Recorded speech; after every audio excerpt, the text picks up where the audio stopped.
Okay, so we will do our meditation. We will start our meditation. So today our first part of the meditation will be what you call Buddhanusati, recollections on the virtues of the Buddha. We will select few virtues and keep repeating and contemplating on these virtues. Okay, in order to prepare ourselves for the meditation, let us listen to the sound of the bell to gather our attention. And then we will also do our chant, Namo Buddhaya, and that we will settle ourselves in the body. And from there we can move to do our meditation on the Buddha.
Let us be in the body.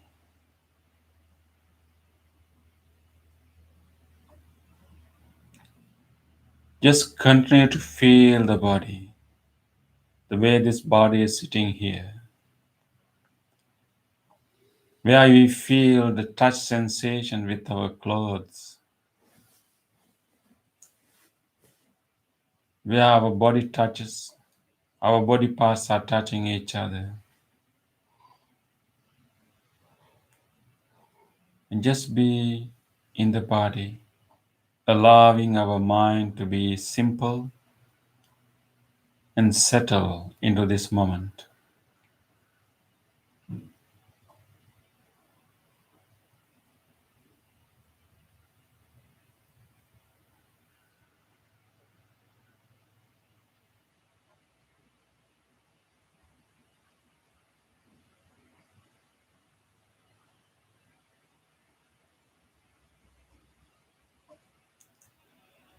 With this awareness of the body, let us allow our body to relax deeper and deeper.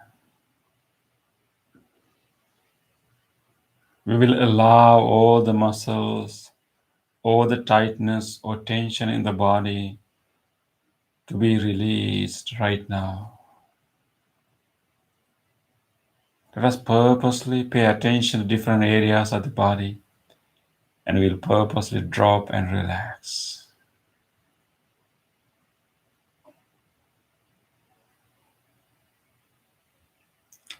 We can relax our forehead, simply allowing our eyebrows to drop down and allowing the whole forehead area to be relaxed.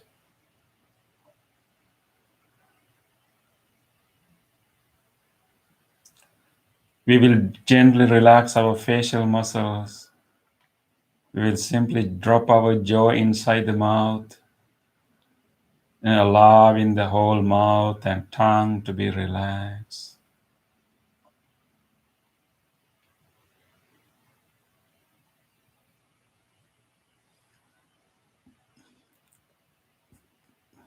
We will bring our close attention to our shoulder area and see whether we find any tightness or any tension there. We can loosen up. If you wish, you can use your breath to open up and relax. You may take a long, deep in-breath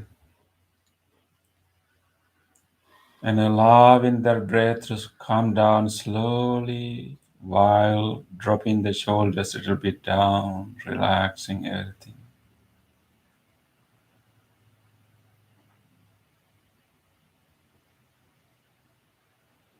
You can keep relaxing your chest area or your belly area or any other parts of the body that you may have some tightness or tension. You may use your breath. Feel free to take a deep, long in-breath and release that air very slowly. allowing the body to open up, relax, and release.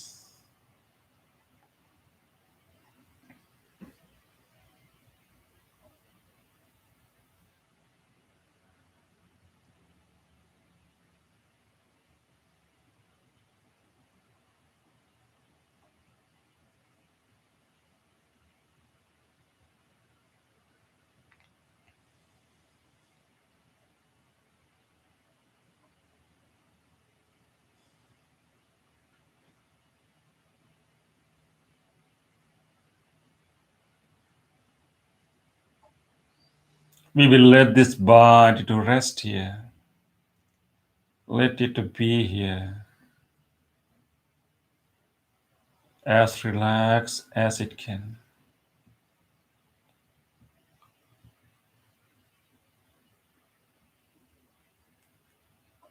And now we will gently bring our whole attention to our mind.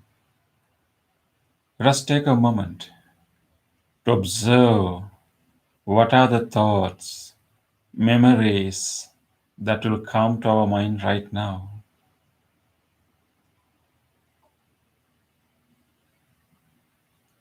This repetition of thoughts, constant occurrence of thoughts happening all the time in our mind.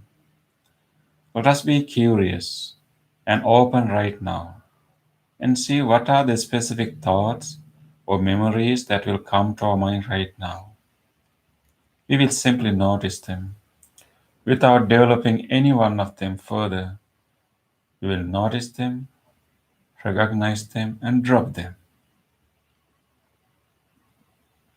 and wait for the next thought. Take a moment to observe these thoughts and memories coming up now.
Various random thoughts keep coming up.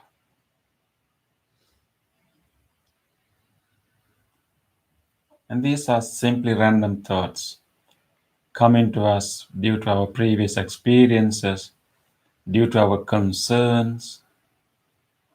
Let us remind ourselves that these thoughts are not necessarily real. Some thoughts are just memories of what happened in the past. Some thoughts are simply our desires, our intentions, our concerns related to future. But none of them are happening right now. They're not real. We will simply let go of them, drop them. Let us come to this moment.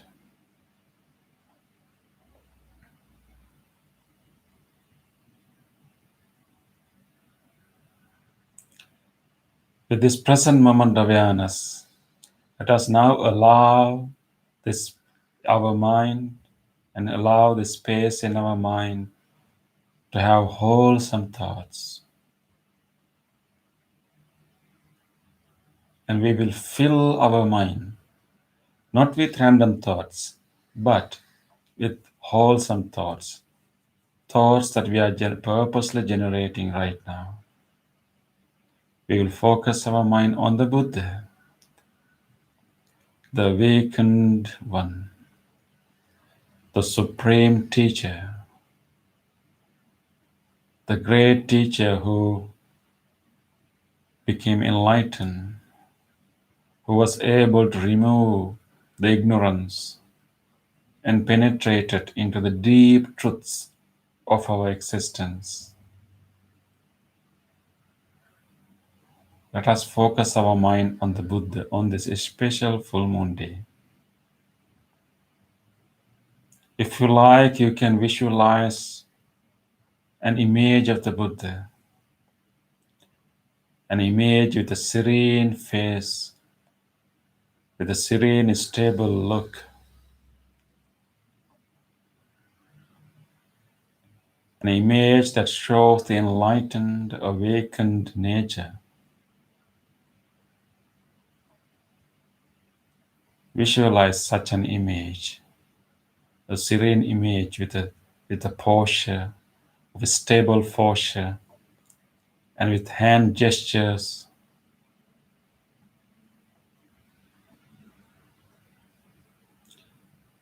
And even the image, Buddha image statue that you can see here behind us.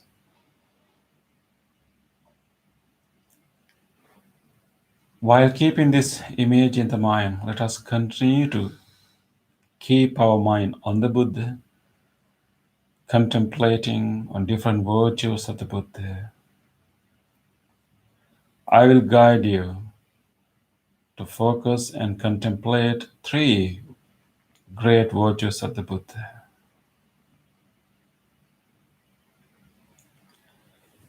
The wisdom of the Buddha, the enlightened nature of the Buddha, Samma Sambuddho.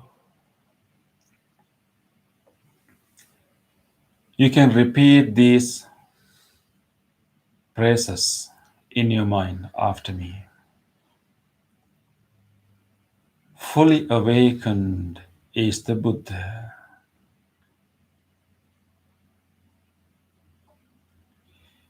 The Buddha penetrated into the true reality of life.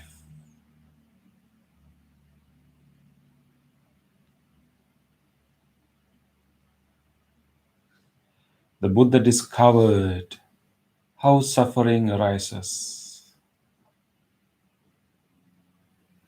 and how it can be ended.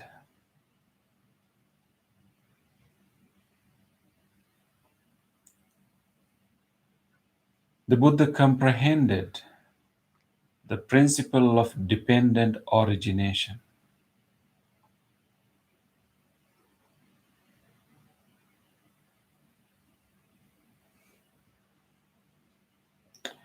His deep and vast wisdom penetrated everywhere without obstruction.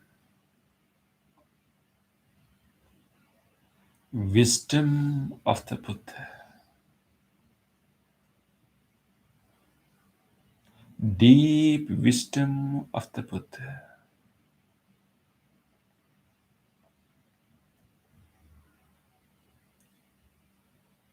Samma Sambuddho.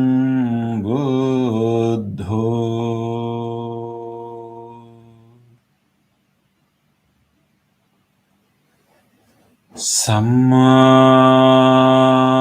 Sambuddho.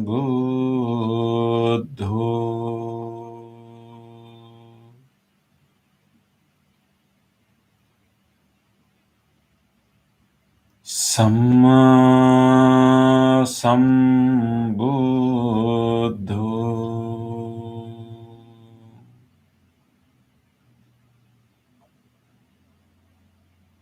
Samma Sambuddho.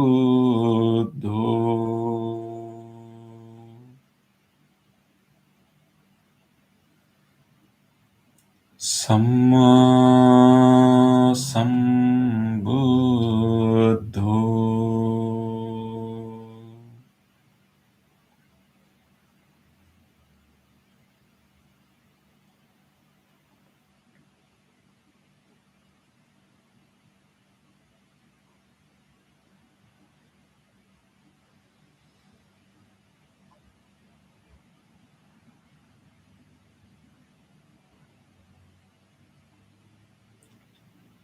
purity of the Buddha, the purified mind of the Buddha, Arahant.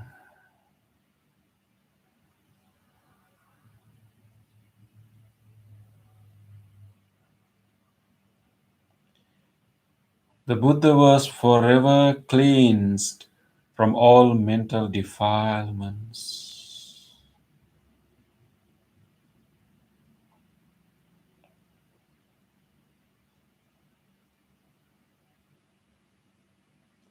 The Buddha eradicated all unwholesome tendencies in the mind.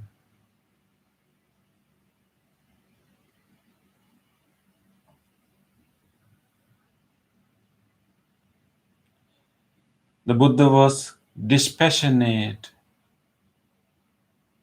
and was not clinging to anything in the world.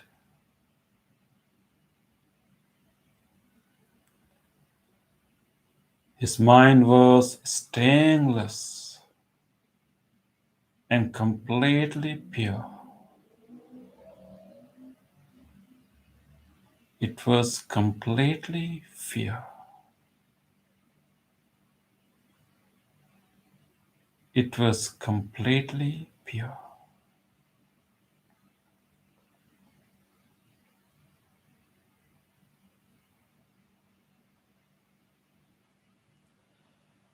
Arahang so bhagavan.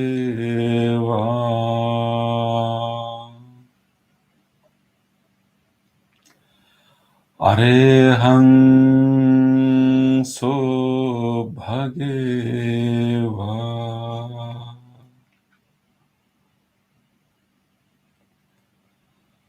Arahang so bhagavan.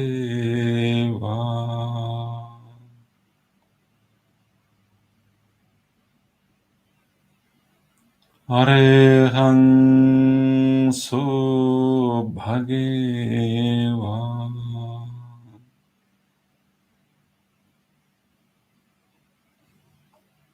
Arahang so bhagavan.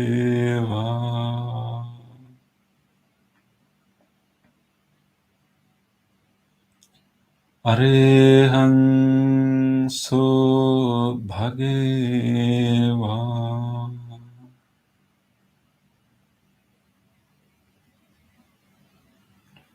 Arahang so bhagavan.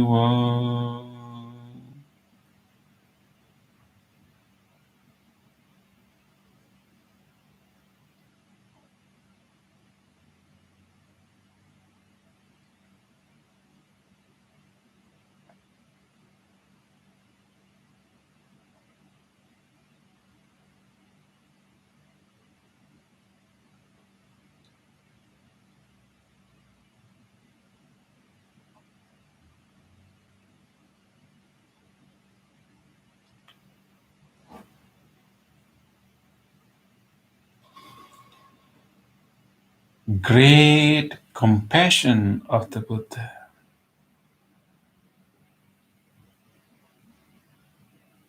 Mahakaruniko.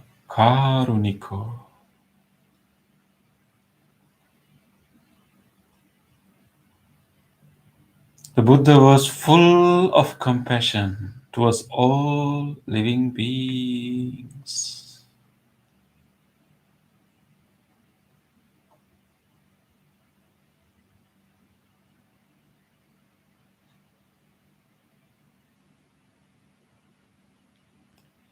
He wanted every being to be free from all forms of suffering.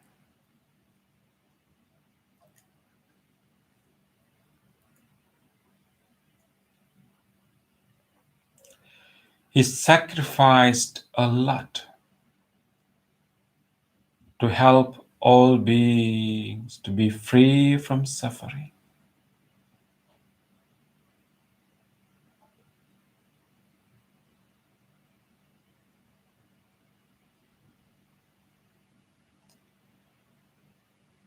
He guided countless beings to the enlightenment.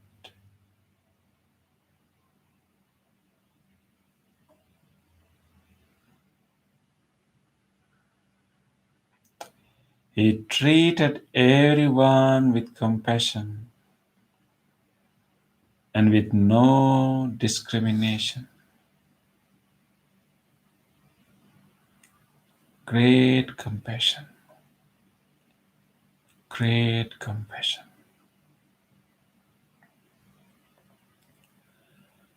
Mahakaruniko.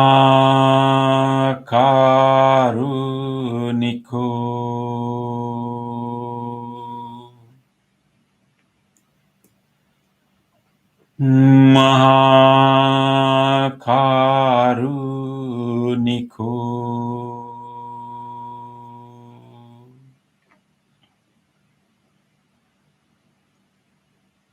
Mahakaruniko.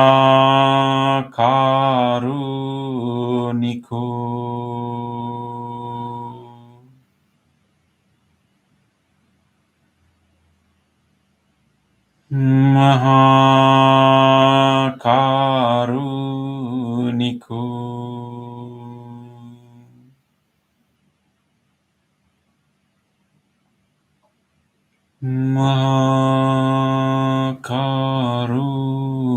Mahakaruniko.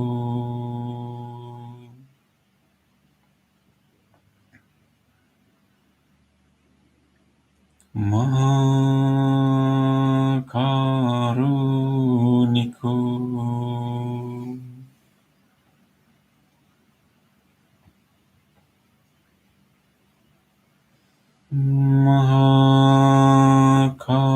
Mahakaruniko.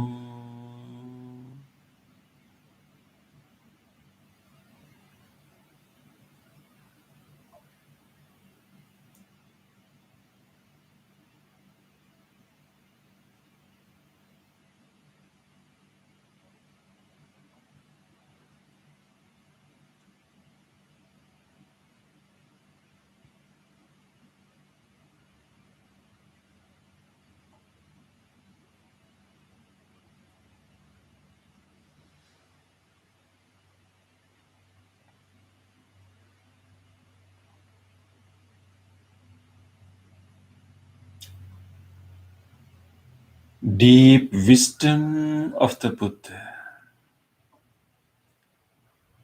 penetrative wisdom of the Buddha, Samma Sambuddho,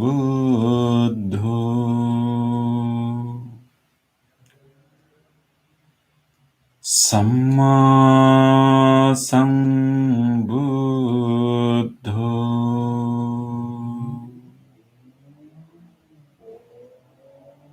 Samma Sambuddho.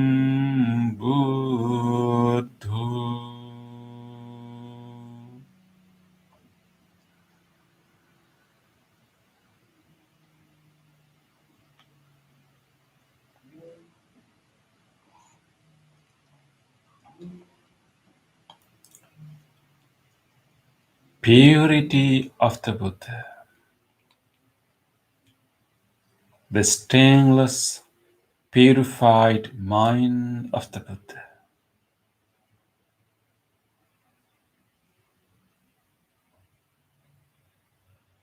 Arahang so bhagava.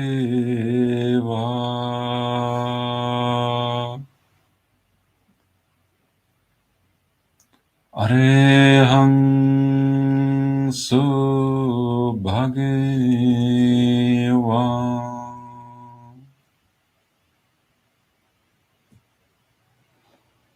Arahang so bhagava.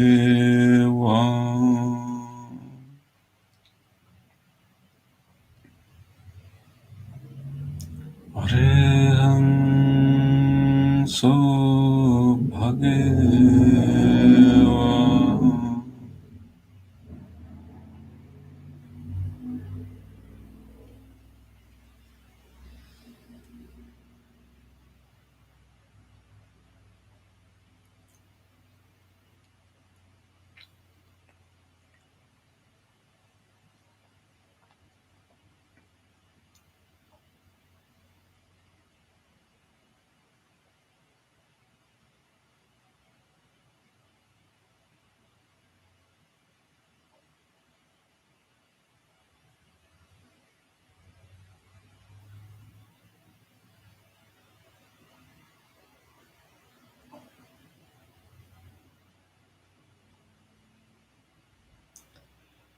great compassion of the Buddha. Compassion towards all living beings.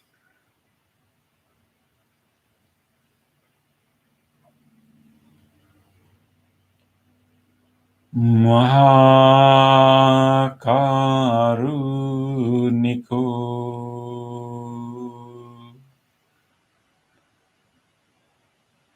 Mahakaruniko.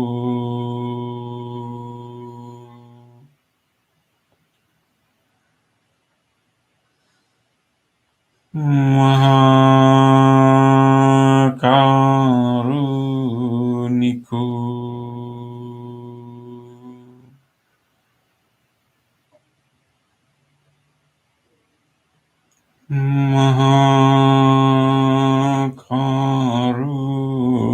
Mahakaruniko.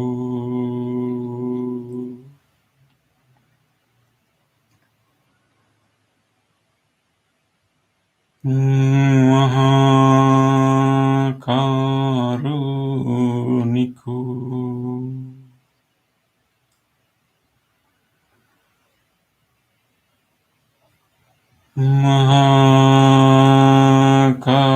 Mahakaruniko.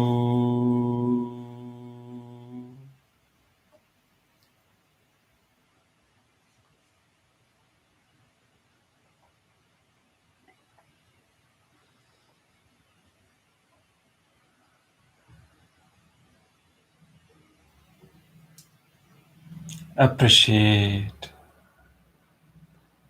admire, and honor these great virtues of the enlightened mind,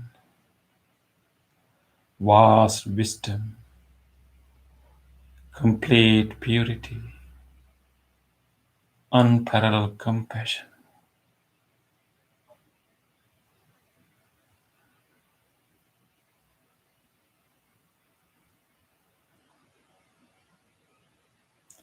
Keeping these thoughts of appreciation, honor, and admiration, we will now gently allow our mind to rest and settle further and further. By keeping our mind constantly, repeatedly on the Buddha, we have generated some level of calmness, stillness, and wholesomeness. We will now gently allow this calmness to be enhanced, to make it deeper and deeper by simply bringing our whole attention to our breath.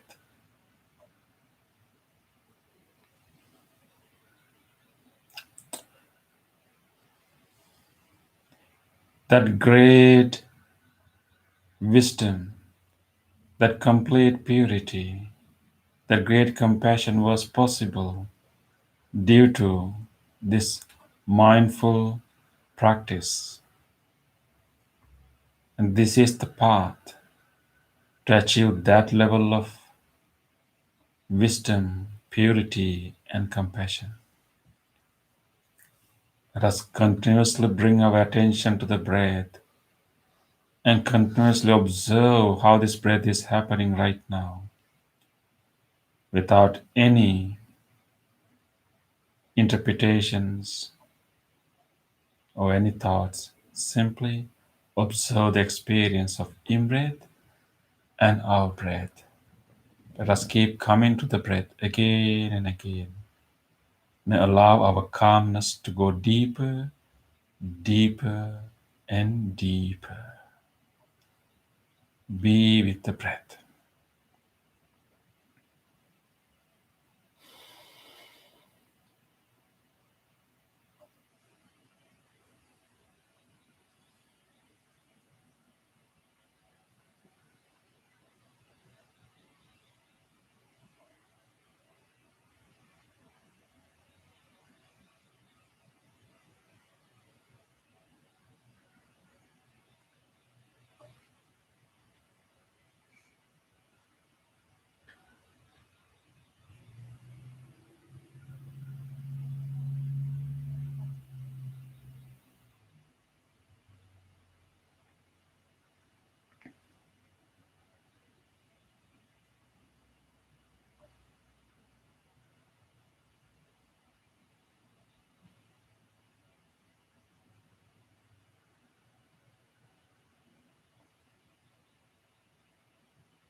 Dukkha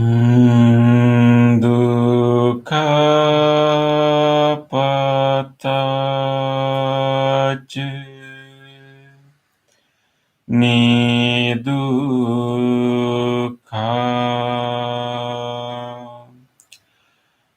bhayapataj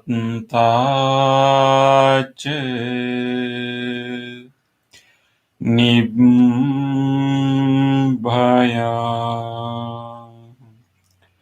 sukapattaj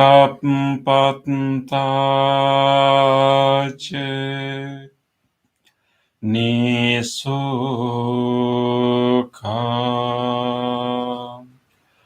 hontu sabbepi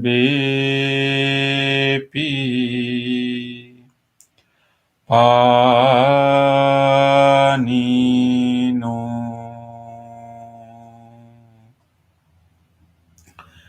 May all those who are suffering be free from suffering. May all those who are in fear be free from fear. May all those who are grieving be free from grief. May all beings be well and happy. Gently come out of your meditation and gently put your palms together and place them against your chest.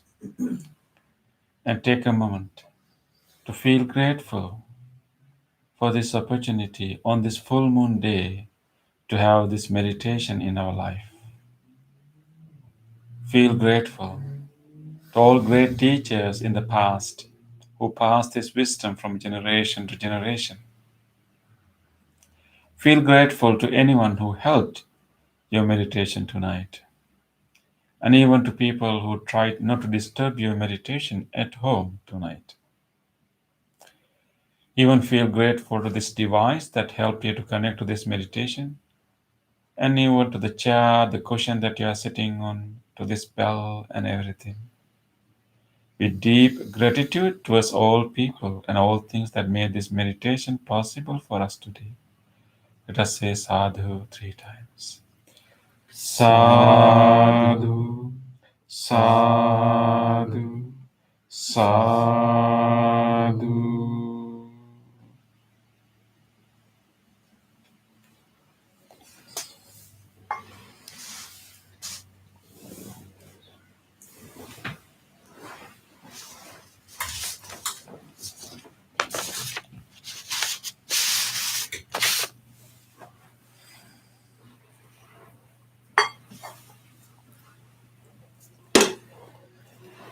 Okay.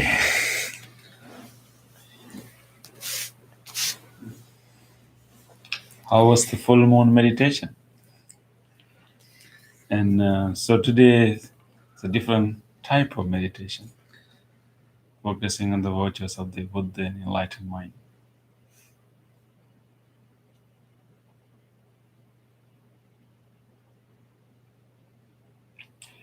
And one quick way that we can remove any unwholesome thoughts in our mind is to, to focus our mind on the Buddha or any other spiritually evolved person or being.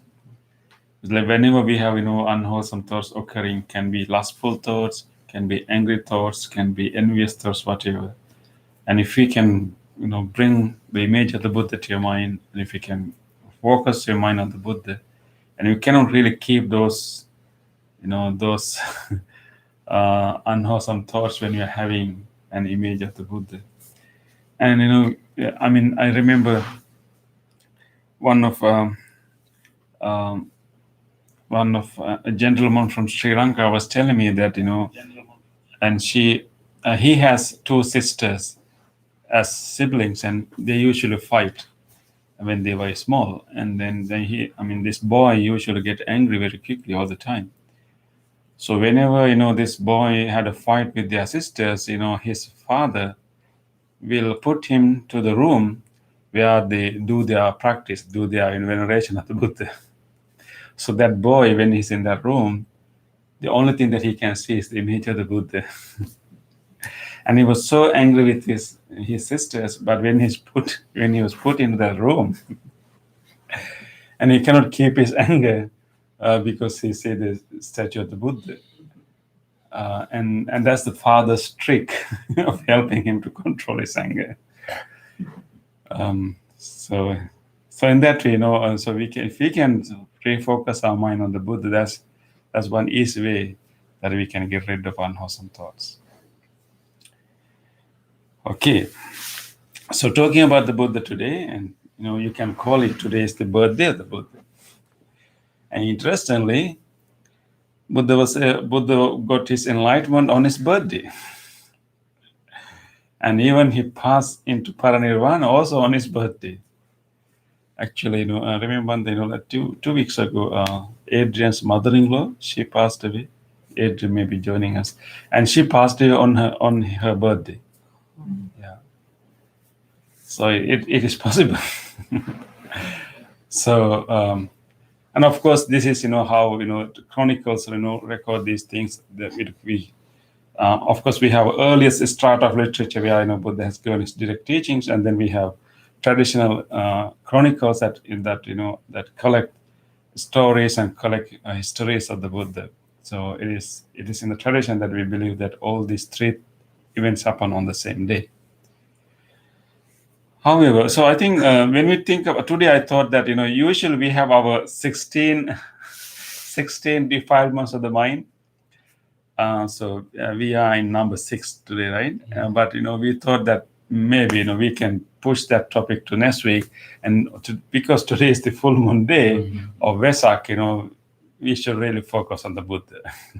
You cannot talk about any other thing on this special day. So we will continue our discussion on 16 defiles from the mind from next week. Let's talk about the Buddha today. Yeah. So when you when you think about the Buddha, you can really there's a dual picture that is appearing from the early discourses of the Buddha. One picture is his humane nature, as a person, just like us, and then how he went through the similar experiences and life events just like we had. So there's a human aspect that we can see. But at the same time, there is also what we can call Bhante extraordinary, not inhumane, but extraordinary picture of the Buddha also appears. So you find this too, the extraordinary way of behavior, extraordinary knowledge, extraordinary wisdom, extraordinary compassion, but expressing in this very human form.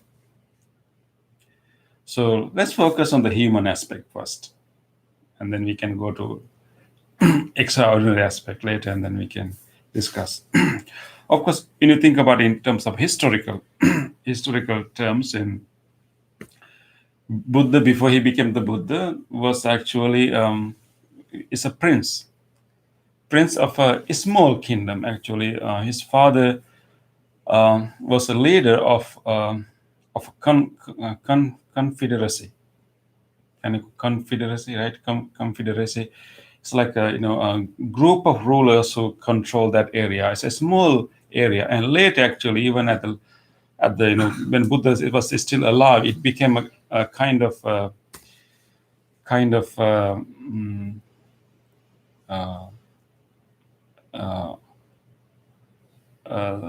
what do you call kind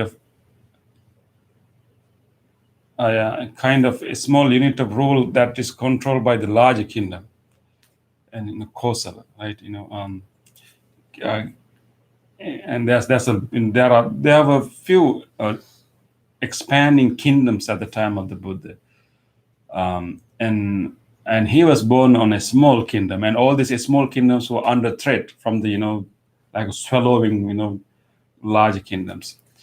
But I think they made the prince Siddhartha's confederacy was able to make some negotiations and promised to pay tributary, pay some taxes to the larger kingdom, and was still be able to stay a little bit independent, but paying taxes to the larger kingdom. However, he was a prince of a small kingdom, And when you think about the times, the historians was trying to find a specific dates. So historians can actually find specific dates of King Ashoka, who established pillars, who left inscriptions. So therefore, we can determine the time period of King Ashoka. And Buddha appeared about 250 years before King Ashoka, and that's how historians set the date. So according to that, Buddha, the Prince Siddhartha was born in 563 BCE. BCE stand for before Christ. Yeah, before we call before Common Era. Common Era. Yeah, before Common Era. So 563. And that is, yes? What part of India? Actually, that the kingdom that he was living is under the foothills of the Himalayas, and we call it Shakya kingdom, and in a city called Kapilavastu. Currently, that area belongs to Nepal, and some part of that city belongs to India also, because now we have different geographical, regions. But those days there were so many kingdoms. India was not one country, and not one unit of government those days. It is the King Ashoka who actually expanded that peninsula. That his rule to large part of India, but he was not able to have it all. Only British made whole peninsula as one unit, one country, so to speak. However, so is now current days belongs to Nepal. So 563 BCE, and then we know that he was. His father really wanted to groom him as a prince, as a king, and his father has really wanted him to become very powerful king. Maybe his father also had some dream to expand his kingdom. If you have a powerful ruler, who can convince everyone, you can gather resources and make your kingdom bigger. That was the dream of all kings those days. So his father really wanted him to be, like a monarch, and so he was raised in that way. And of course, there was in tradition there was also prophecies. Someone came and there was prophecies about him. He will be a really extraordinary person, but there are dual possibilities. Either he will become a great ruler, or he will become a great spiritual teacher. And father was not interested in letting his son to become a spiritual teacher. So he really wanted him to become a great ruler. So he was raised in that way, and he was taught all the laws, those all the skill set, the rulers had to have, all the fighting skills, and all the the traditions and rules and everything. And because he was born into the caste, the caste of the ruling people. But however, and he was a very contemplative person from his childhood, and he was quite inquisitive, even when he was even before he was a teenager. And he attended his father's plowing ceremony, and then he saw how when they are plowing, how the small worms are coming out from the ground, and how very quickly birds come and eat them. And for us it's a simple thing. You can enjoy the birds are flying, but for him it was a very he was concerned by saying that, because these birds has to eat in order to live, but in order for them to eat they have to kill another life, and all this life depends on other lives. So he saw kind of meaninglessness in this whole process, and these birds also can be a food for another animal. And even such a simple thing was kind of is something that he was contemplating and questioning, the nature of this life. We cannot blame these birds for eating worms, and that's how they were made. But can we say that, how about worms? They have to eat someone else. And this whole life circle, what you call it, is a cycle of food, right, Bandi? Yeah, food cycle. It's like all living beings were feeding on other beings, and this is this is this is cruel system, so to speak, right? But for him, it's kind of his question about the meaninglessness, and then this whole thing about the life. So this is even before he was a teenager. So he was such a contemplative person. Of course, traditions say that, and he was contemplative, and all this as extraordinary observation, because he was fulfilling all different qualities even before this lifetime in order to become an enlightened person. So his prior training, prior tendencies kind of push him to see these things differently. So he was also extremely compassionate when he was young, and there are a lot of stories about that, right? How he tried, how he argue against with his cousins, not to shoot at animals. They were practicing shooting, and they were shooting on swans and flying swans, and he was not happy with that. However, and then of course, but so he grew up, and he was really a prince. He had all the luxuries, and Buddha has later, we have early discourses that where Buddha reflected his life as a prince, and he clearly mentioned about 3 palaces that he had for 3 seasons. In northern India, you have 3 seasons. What happened to those 3 seasons? Rainy season, and spring. It's spring or Vasana gimana? Vasana gimana? What's the other one? It's about Hemant. Hemant, yeah. Yeah, rainy season, summer season, and what's the other one? Autumn, right? Yeah. It's autumn, yeah. Of course, you can have in between spring. Of course, in the US also, this time you had winter and then you had summer, like no spring, right? So he had 3 palaces for 3 seasons, and that is evident in his early discourses. However, no matter whatever luxuries he had, and he still was able to see the reality of the life, and his concern was that later there's a discourse called Discourse on Noble Search, and he later reported to the monks why he actually renounced his princely life. And he said that my concern was that, and in order for us to find happiness, and now, so I myself is subject to old age, subject to sickness, subject to death, I myself. And then, being subject to illness, old age, and death, I seek happiness and comfort on the things or people who are themselves also subject to same things. So you find this very unreliable. That I myself is decaying and growing old and dying, and then I rely on others who are also going through the same predicaments in order to find some satisfaction and happiness, which you find like not a smart thing to do, and is unstable.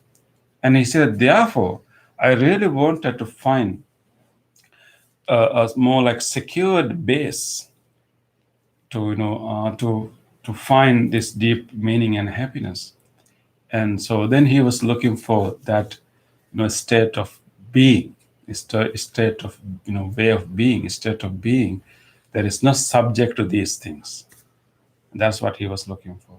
And then of course renounced, And then he was a seeker, and initially, he simply didn't want to, like, become the Buddha, according to the story, and he really wanted to just find out, this way, that how I can, how I can find a way out from the basic, predicaments that everyone is going through. And he was more concerned about not simply the physical changes happening, but how mentally people are, anxious and suffering and disappointed and grieving.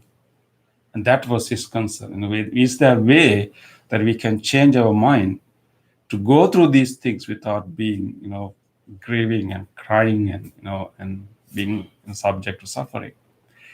And then for a few years, and he really wanted to find that way. He thought that there were many other people also were concerned about the life and doing such search. And the time period as Prince Siddhartha was born was a specific time period.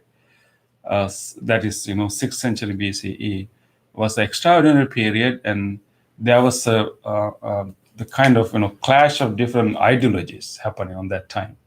Because for a few centuries, the Aryans who established along the Ganges River was working so hard, and initially their problem was the basic fulfilling basic needs and conquering the nature and natural difficulties.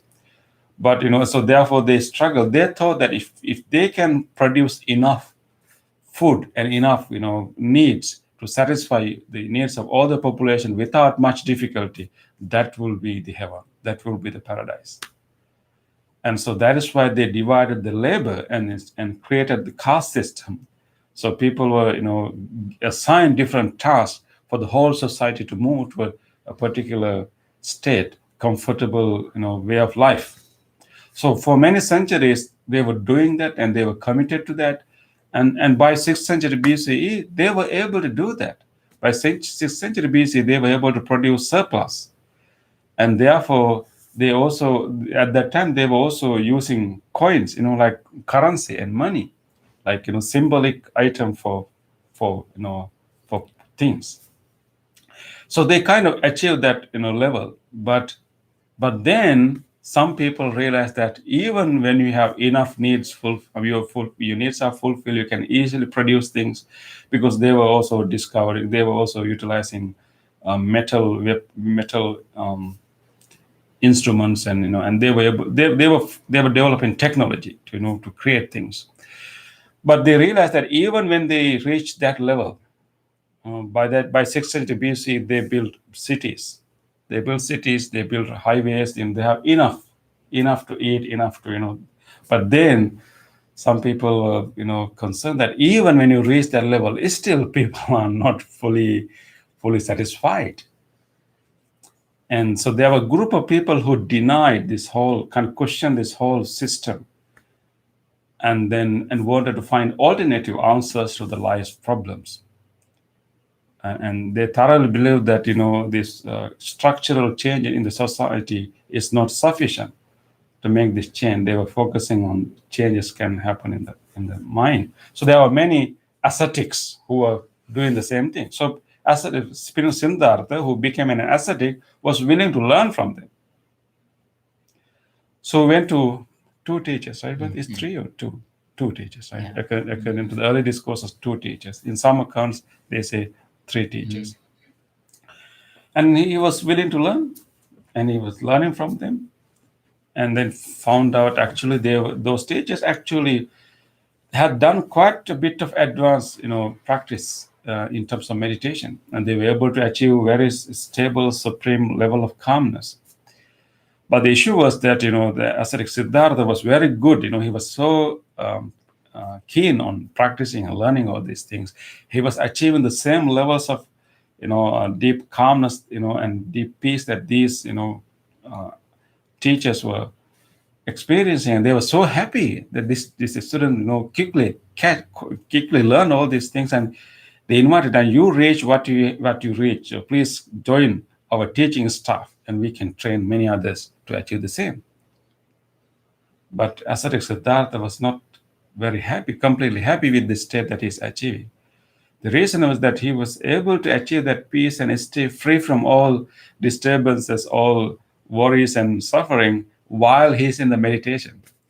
But when he's coming out of the meditation, he's still with the same, issues, same agitations. And he wanted to find a way how I can make this change kind of permanent. Even when I'm out of the meditation, I can maintain that mind. And he was interested in that. So there were no techniques in those teachers to do that. And they were able to kind of, zone out and then reach very deep, peaceful states. But they didn't know the techniques how to make it enduring state even you're out of the meditation. So he was looking for that. And that was his goal. And he kept doing, and he was not able to get enough help from those teachers, and then he started to practice by himself. And then he also experimented with all other difficult, extreme forms of practices. And you know that is history, right? And because he was so committed to those extreme ascetic, like self-torturing practices, because he thought that extreme forms of torture will be able to create an altered state of consciousness that will be permanent. So he's giving so much torture to the point that he's fainted, he's almost died. And he was genuinely doing this, practices, experimenting with them. And there were 5 of his friends who were, with him. This is before, the 5 friends. Here, right in that picture, 5 friends with him, and they thought that he will. I mean, he's so committed. He's doing all these unimaginable, extreme forms of practices. He will make some breakthrough. And they were with him. But Ascetic Siddhartha himself, after he practiced all these extreme forms of ascetic practices, he realized that these things are also not helping me to, make that change. So he decided to give it up. And, that's what we call discovery of the middle path. And it's not, he realized that problem is not with the body. Because those days, those ascetics thought that, the way the whole problem for the mind is the body. The body has this flesh, this sensual needs, this sensual nature, and body is almost like a burden, almost like a something evil, so to speak. It doesn't allow the mind to grow. And so they were doing all these torturing practices. But the discovery of the middle path is to understand that body is not really a burden. It's not really a burden. And instead we can actually take care of the body, and we can use the body to gradually train the mind. And that is why Buddha found a middle path and discovery of a form of meditation, that he allows the body to completely relax. It's rather than denying the body, he incorporates the body to the meditation, and find out the techniques of meditation that he can relax each muscle of the body and change the whole mechanism of the body, and use that changed state of the body to have deeper realization of the mind. So that's what we call middle path. And then he was practicing middle path. Once he started eating again and renounced all the ascetic practices, the 5 friends left him. Thought that, accused him, saying that he returned to the luxury. Because that's a new discovery, new form of practice, new form of practice, never practiced by anyone in that circle of ascetics. And they were not sure. Yes, brother. So prior to the Buddha, with meditation techniques, I don't know the terms here, but were they more like concentration meditation techniques? And the Buddha introduced the mindfulness, the more diffuse. Yeah, we can say that they are basically practicing arupa jhanas, right, Bhante? So they were afraid. I mean, they thought that it is the sanya, as a conceptual thought that doesn't allow us to open our mind. So they were focusing on space, empty space. They were focusing on, the very consciousness that, focus on the space. So they were trying to get rid of the sanya, get rid of conceptual forms, which is important practice. But they did it without doing the preliminary practices. Yeah. And of course, the other thing is actually they were also looking for some kind of permanent entity within us that we can rely on, something like a soul, some kind of like some precious permanent thing within us that we can somehow remove all these dirts and find out. So they were having that presumption, and they were looking for that. So the difference in the ascetic Siddhartha's effort was that he removed all the assumptions and really wanted to examine openly, and of course introducing like observation, like mindfulness practices, and then also investigation, rather than shutting down all the thoughts. And he was combining these two aspects of the mind, the calming aspects and investigative aspects. And you calm the mind and use the investigative ability to investigate. When you calm the mind, you reduce the investigative ability, and then make it peaceful. And then you activate the investigation part and then investigate.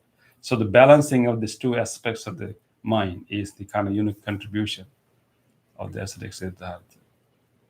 And that allowed him to realize exactly what is happening here.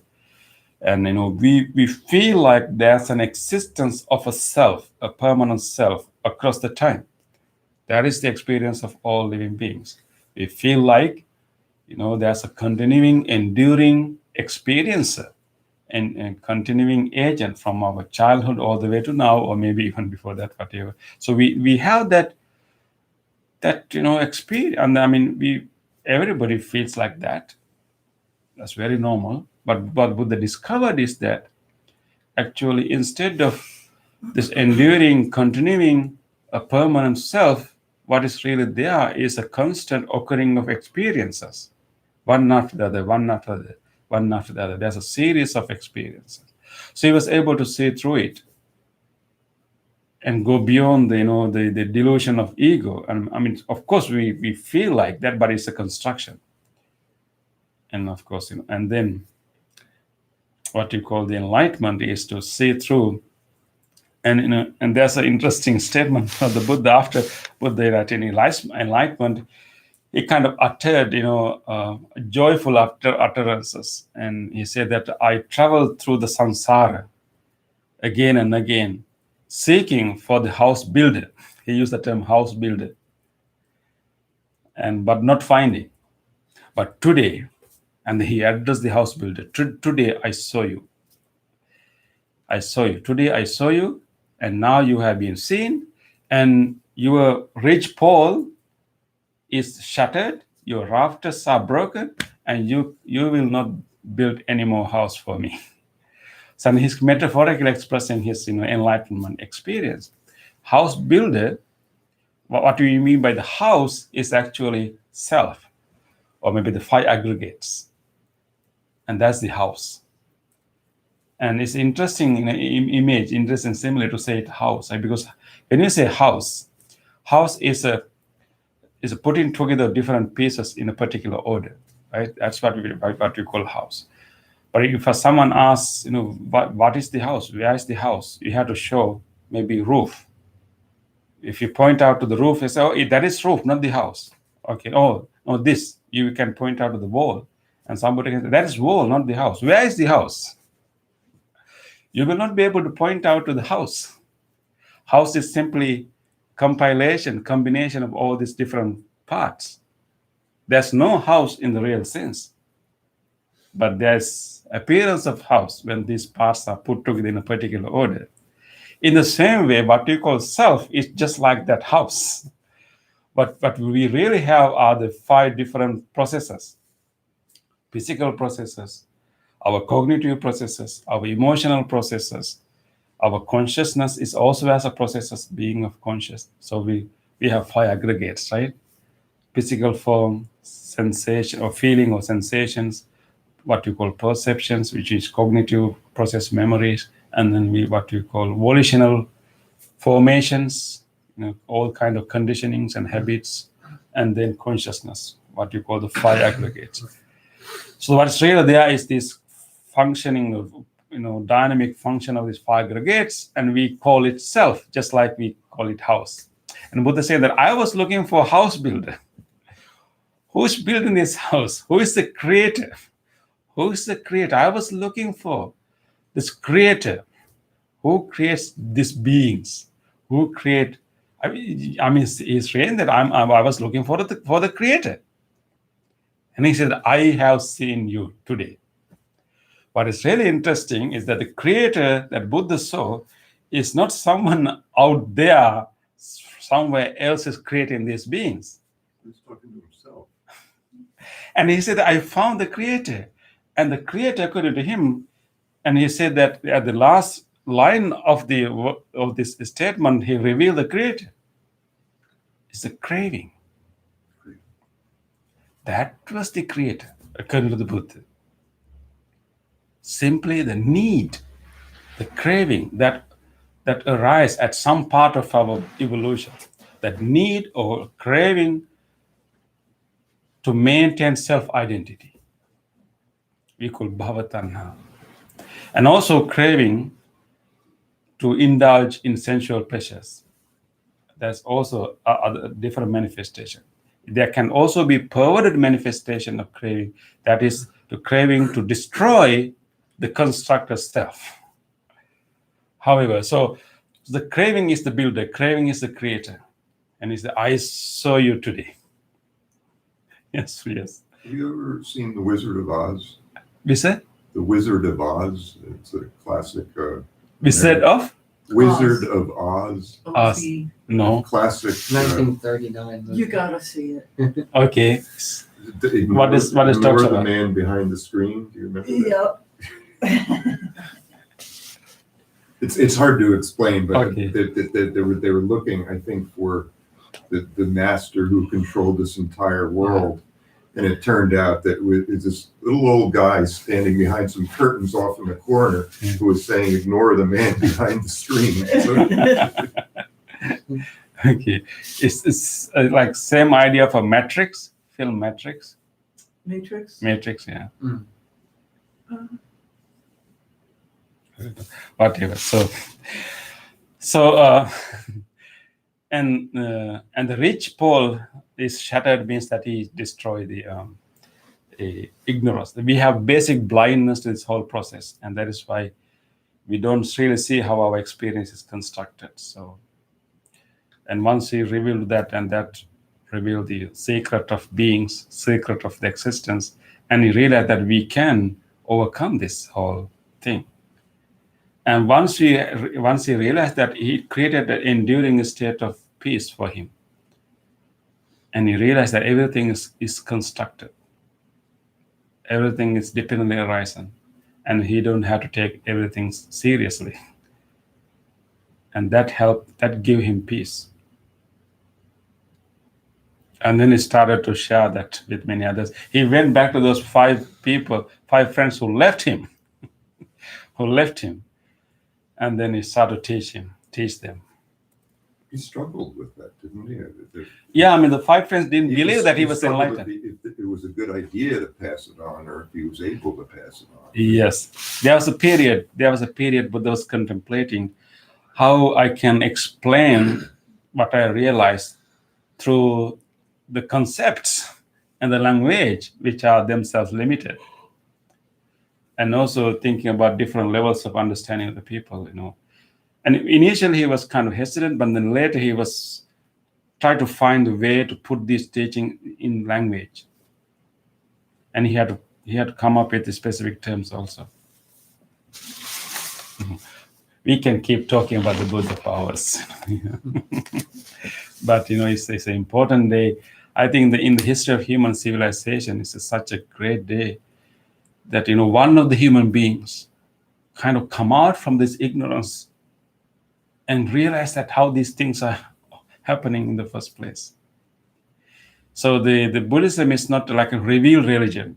There are revealed truths that, some external force will reveal the truth to the human beings. That's called revealed religion.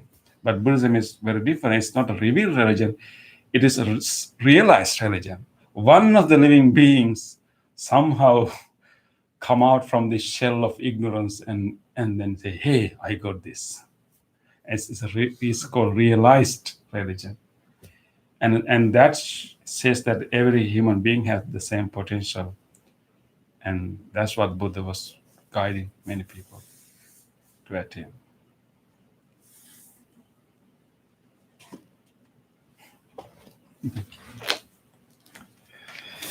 Okay, let us move to the other part of the program today. Now it is time for us to share the merits. Today on this special full moon day, we practice meditation. We practice the qualities, recollecting the qualities of the Buddha. And now we can share all these merits with all our departed relatives, our family members, our ancestors.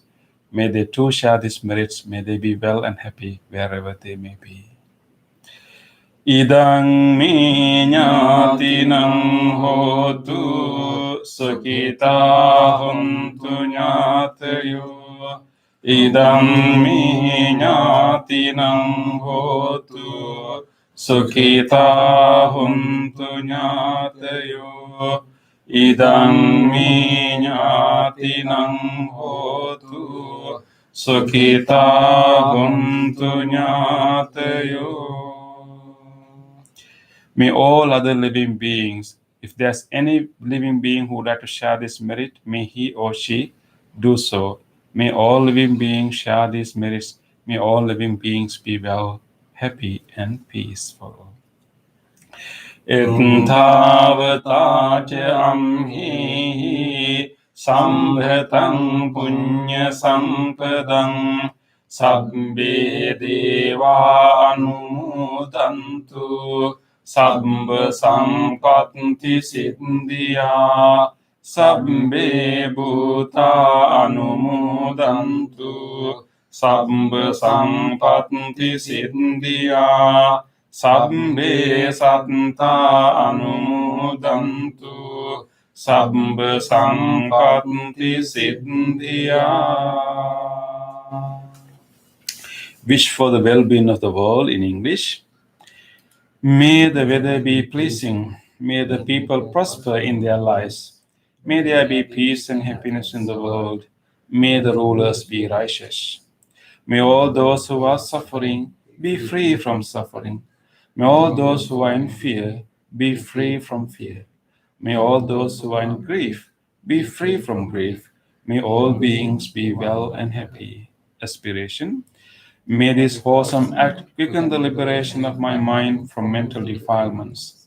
By virtue of this wholesome act, may I never follow the unwise people. May I associate with good people until I attain Nibbana. Purification. If by body, speech, or mind I have carelessly done wrong, I acknowledge them all in front of the Tathagata of great wisdom and determine to be grateful. We will now chant the Loving Kindness Sutra. We contemplated the great compassion of the Buddha, the Buddha's earnest need to free all beings from suffering. And Buddha has given this sutra out of that great compassion. So we are going to chant that same sutra for you, wishing you all strength and courage to overcome your difficulties, wishing you all good health, peace, and happiness in your life. May you all receive these blessings. You may also recall to your mind whoever you want to share these blessings with. May all of you receive these blessings. May all of you be well, happy, and peaceful. Namo tassa bhagavato arahato samma sambuddhassa. Namo tassa භගවතු අරහතු සම්මා සංබුද්දස්සේ නමෝ තස්සේ භගවතු අරහතු සම්මා සංබුද්දස්සේ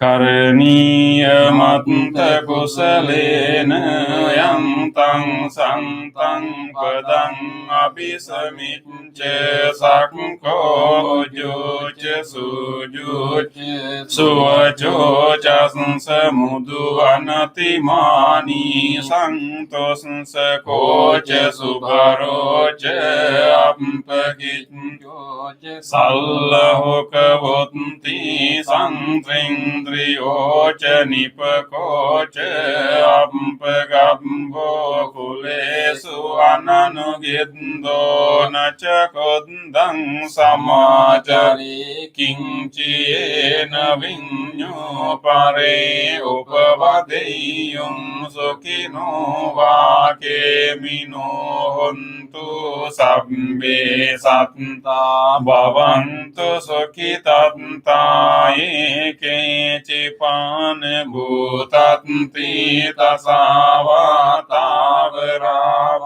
අනවසේසාදීගාවායේ මහන්තාවා මජ්ජිමාරසංසකානුකතුලා දෙත්තාවා ඒව අත්දිත්තා යේච දුරේ වසන්ති අවිදුරේ භූතාවා සම්භවේසීවා සබ්බේ සත්තා භවන්තු සුඛිතත්තා පරෝ පරන්නිකුබ්බේත නාති මඤ්ඤේත කත්ත චිනං කංචි ව්‍යාරෝසනා පටිඝ සංඥානඤ්ඤ මඤ්ඤස්ස දුක්ඛ මිච්ඡේ මාතා යතානියං පුත්තං ආයුසායික පුත්ත මනුරක්ඛේ එවම්පි සබ්බ භූතේසු මාන සංභාවයේ අපරිමාණං මෙත්තං ච සබ්බ ලෝකස්මින් මාන සංභාවයේ අපරිමාණං උද්ධං අදෝච තිරියං ච අසංවාදං අවීරං අසපත්තං පිට්ඨං චරං නිසින්නෝ වාසයානෝ යාව තස්ස විගත මිද්දෝ ඒතං සතින් අදිත්තේ බ්‍රහ්මමේතං විහාරං ඉදමාහෝ දිට්ඨිං ච අනුපගම්ම සීලවා දස්සනීන සම්පන්නෝ කාමීසු විනීයගේ ධම්මහි ජාතු ගබ්බසයං පුනරේති ඒතේන සච්ච වජ්ජේන සොත්ති තේ හෝතු සම්බදා ඒතේන සච්ච වජ්ජේන සබ්බ රෝගෝ විනස්සතු ඒතේන සච්ච වජ්ජේන හෝතු තේ ජය මංගලං සබ්බීතියෝ විවජ්ජන්තු සබ්බ රෝගෝ විනස්සතු මාතේ භවන්තන්තරායෝ සුඛී දීඝායුකෝ භවතු සබ්බ මංගලං රක්ඛන්තු සබ්බ දේවතා සබ්බ බුද්ධානුභාවේන සදා සොන්ති භවන්තු තේ භවතු සබ්බ මංගලං රක්ඛන්තු සබ්බ දේවතා සබ්බ ධම්මානුභාවේන sada sotnti bhavantu te bhavatu sabba mangalang rakkantu sabba devata sabba sanganubhavena sada sotnti bhavantu